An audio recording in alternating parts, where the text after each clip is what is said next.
of the heavens and the earth, Lord.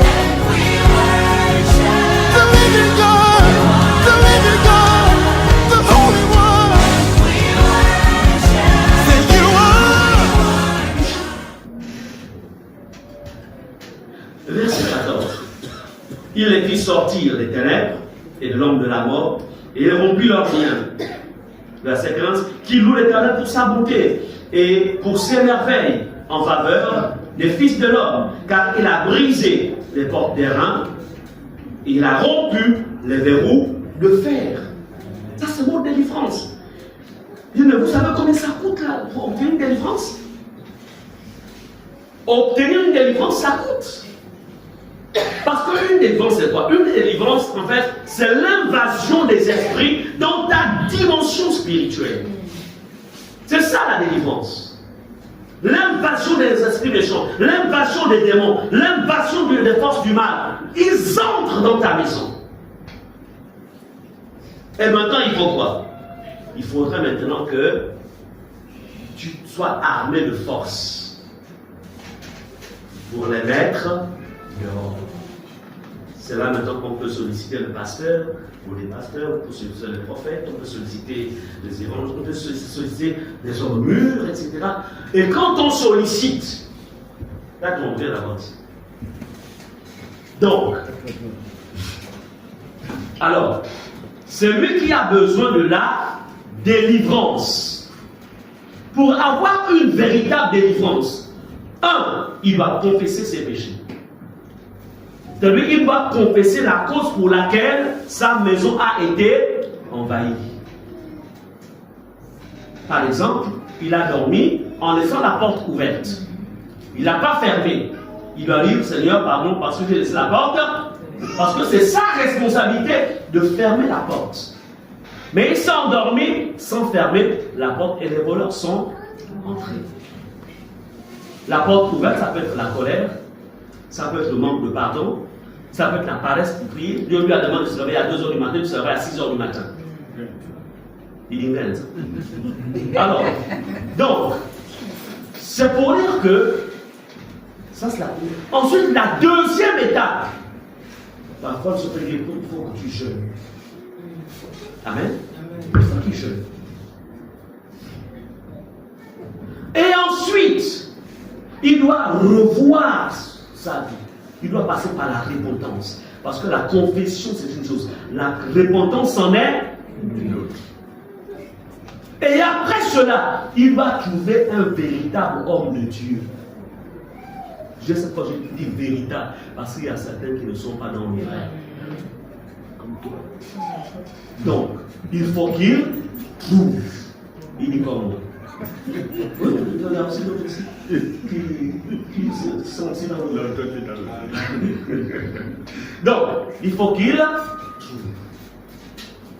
Maintenant, le travail que l'homme de Dieu va faire, il doit être en contact avec sa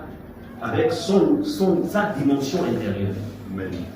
Amen. Maintenant, ensemble, dans l'esprit, on doit maintenant se battre contre les esprits qui sont entrés en fait pour détruire sa vie et les mettre dehors.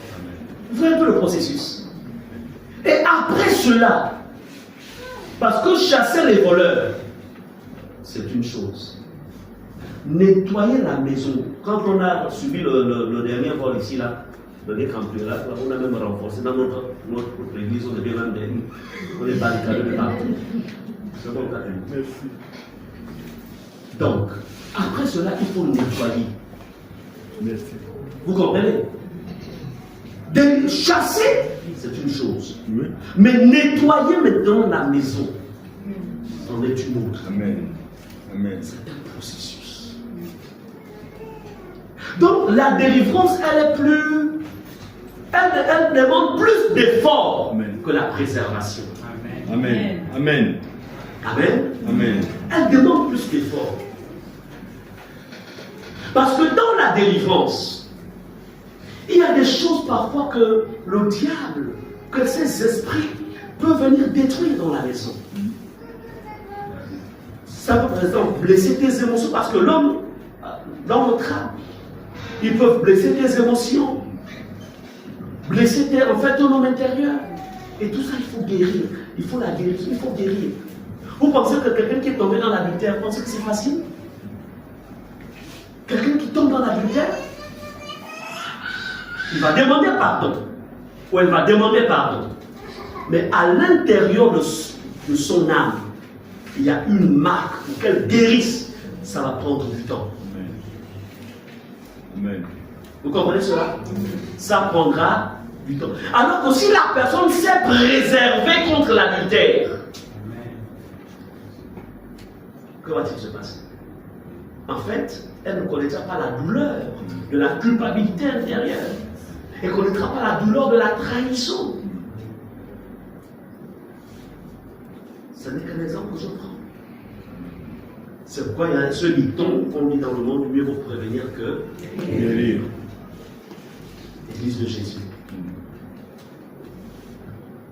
Il est temps de partir de la dimension de la délivrance à la dimension de la préservation. Au niveau des fatas, si je t'ai déjà fait la délivrance une fois, tu ne gardes pas ta délivrance. Je ne veux pas te délivrer 2 fois au nom de Jésus. Toi-même, tu iras chercher la délivrance. Vous savez ce que ça coûte pour délivrer quelqu'un? Vous savez ce que ça coûte? Ça me coûte des temps de jeûne. Donc des temps de privation. Ça me coûte même du temps, je ne peux pas être avec ma femme. Oui, je dois vous le dire. Parce qu'il dit, tu laisses tout ça. Tu montes sur la montagne pour te maintenir dans ma présence afin que je te remplisse. Et que quand tu seras sur le terrain, tu puisses chasser cet esprit. Donc ça me coûte de temps, je ne dois pas manger.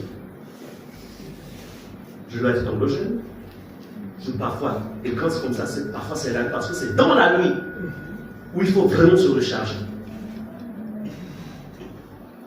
Et en même temps, donc c'est tout un travail, tout un processus. On te délivre. On fait tout le travail. Et toi, tu repars. Tu tombes. Et tu reviens encore me voir. Alors là, je t'envoie chez l'ancien Hassan, je t'envoie chez l'ancien Boussoukou, je t'envoie chez tous les anciens. Donc prenez la chose de Dieu au sérieux. Prenez la chose au sérieux. Amen. Et ces esprits que nous chassons là, vous ne savez pas que ces esprits-là, il y a ce qu'on appelle des représailles. Qui t'observent, ah, c'est toi. Quand on les chasse comme ça, ils regardent seulement la maison du pasteur. Voici tout le monde est consacré, tout le monde n'est pas consacré. Ah, lui là, il n'est pas consacré, il vient nous faire la guerre. Donc, dans sa maison, il y a quelqu'un qui est en train de jouer. Bon, on va essayer de voir comment on va. Donc, tous ceux qui participent à la délivrance, en fait, ils sont sous radar. Yes. Je vous présente comment ça se passe dans le monde des esprits. Ils sont sous radar. Et ils attendent le bon moment. Où l'ancien, ou l'ancienne, sera dans des temps de faiblesse pour dire attaquons-le, c'est le bon moment. Vous comprenez cela? Amen. Donc, pour une nouvelle personne, on va vous délivrer. Maintenant, par rapport peut-être par les compassions de Christ, on peut tout à coup lancer des hommes offensifs. Le pasteur, comme s'il a le corps de berger, mais pas une troisième vie. Amen. Amen. Parce que quand la chose paraît facile, là, on se voit, tu vas aller chez le pasteur. Moi, je connais des. J'ai l'histoire comme ça, où en fait, par exemple, on a mis quelqu'un sous thérapie, la personne comprend négliger les médicaments, etc. Et puis on se tourne la personne, bon, les gens disent, ces gens disent, ok, ben écoute, tu as négligé, donc, ok, si tu as négligé, tu es allé chez en forêt là-bas, dire qu'on va te soigner là-bas. Donc, je prends cette image pour dire, encore une fois, Église de Jésus, la délivrance ne doit pas être votre quotidien. Une fois le Seigneur t'a délivré, tu dois rester dans la préservation. Tu ne peux pas mener une vie de délivrance toute la vie.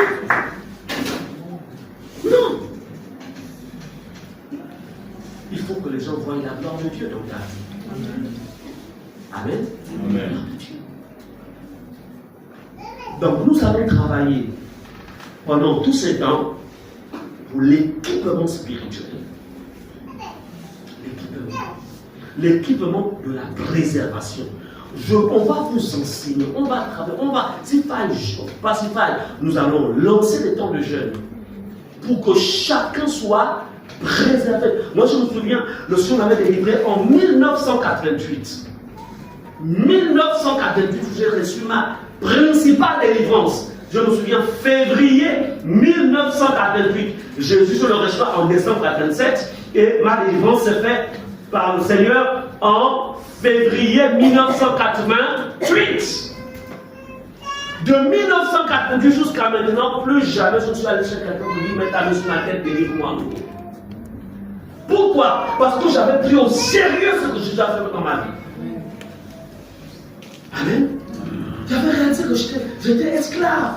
Jésus m'a délivré. J'ai gardé ma délivrance jusqu'à maintenant. Et je la garderai jusqu'au retour de Jésus. Amen. Et je ne suis plus en mode préservation, plus en mode délivrance. Je suis en mode préservation.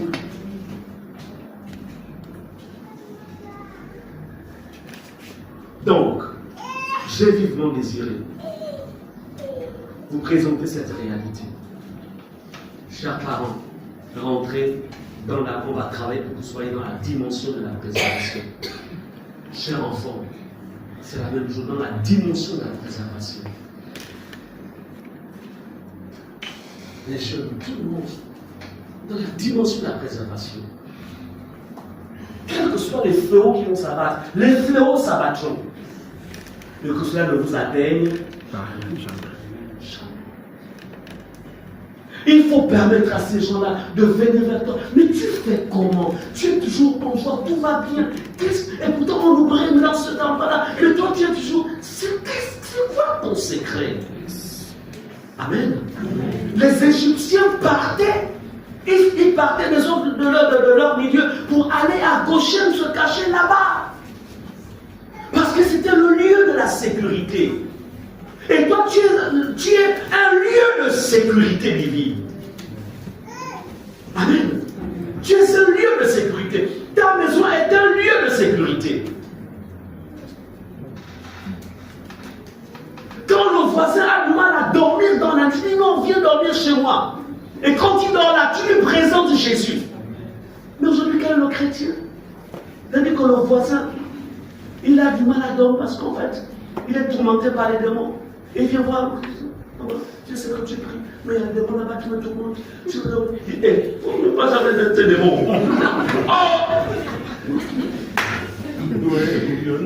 Les chrétiens d'aujourd'hui se connaissent manger.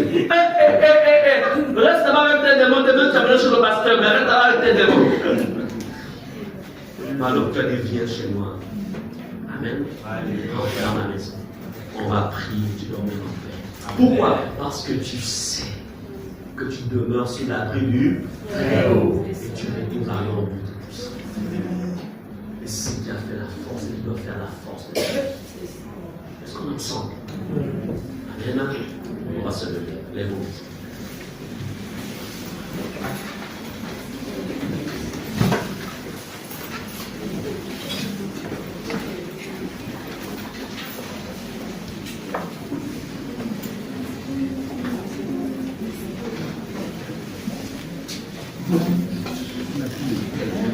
La première chose que nous allons demander au Seigneur chacun, se dire, Seigneur, je veux partir de la dimension de la délivrance. Je sors de cette dimension.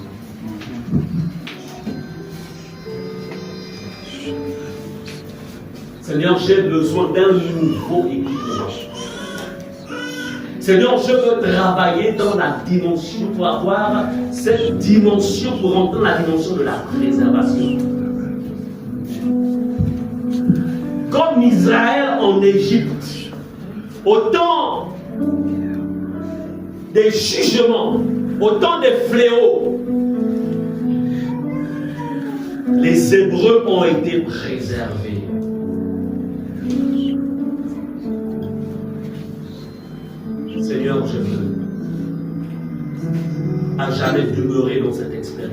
la préservation. Je veux y entrer. Tu as écouté ce message, tu vas élever ta voix et tu vas parler à ton Dieu.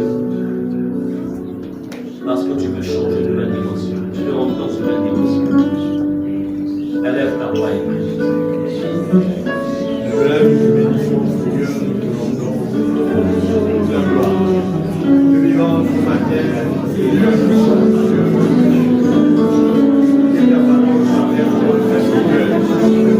Tu as été interpellé par ce message. Tu as été interpellé par la parole de Dieu. Alors tu vas appeler le Seigneur et dire, j'ai besoin de changer de dimension. Je suis fatigué par la recherche de délivrance.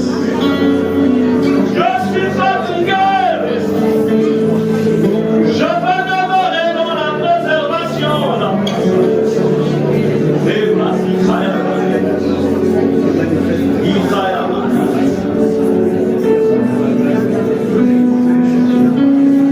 je suis prêt, Seigneur, à faire ce travail. Je suis prêt à rentrer dans ce travail.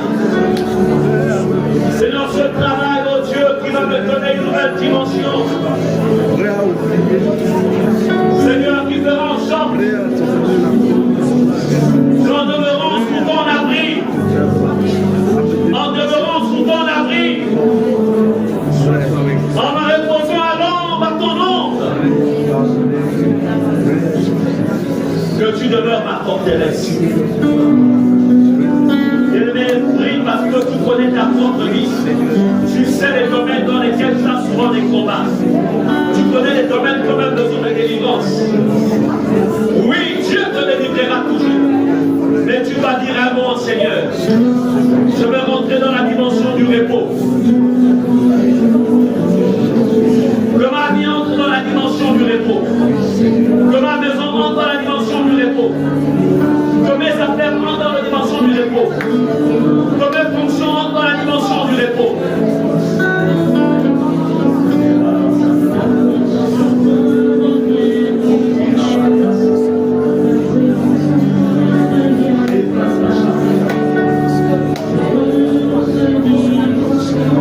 Dans la dimension de la préservation, il est celui qui te couvre de ses plumes. Dans la dimension de la préservation, tu trouves un refuge sous ses ailes. Dans la dimension de la préservation, sa fidélité demeure un bouclier et une cuirasse sur ta vie. Au point où le diable et les démons, au point où les sorciers du quartier de la ville ne peuvent plus te trouver. Quand ils viendront, ils ne verront que le bouclier de Dieu. Ils ne verront que la cuirasse du Seigneur sur toi. Et tu dormiras dans le repos. Tu n'auras plus de cauchemar où on te poursuit. Et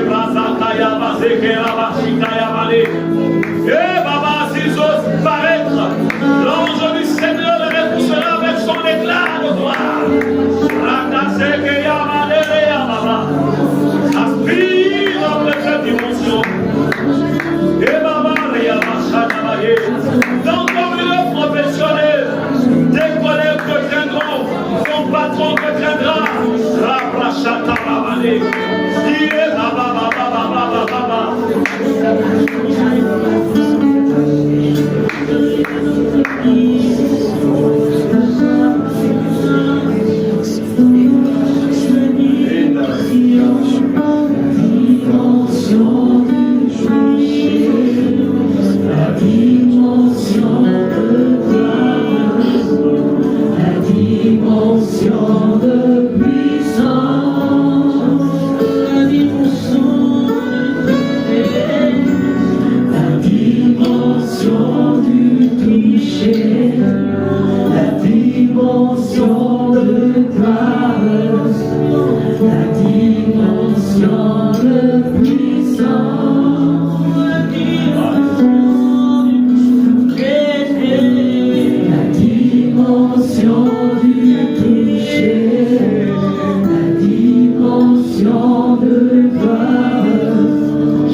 calme. Nous allons prendre la Sainte Seine.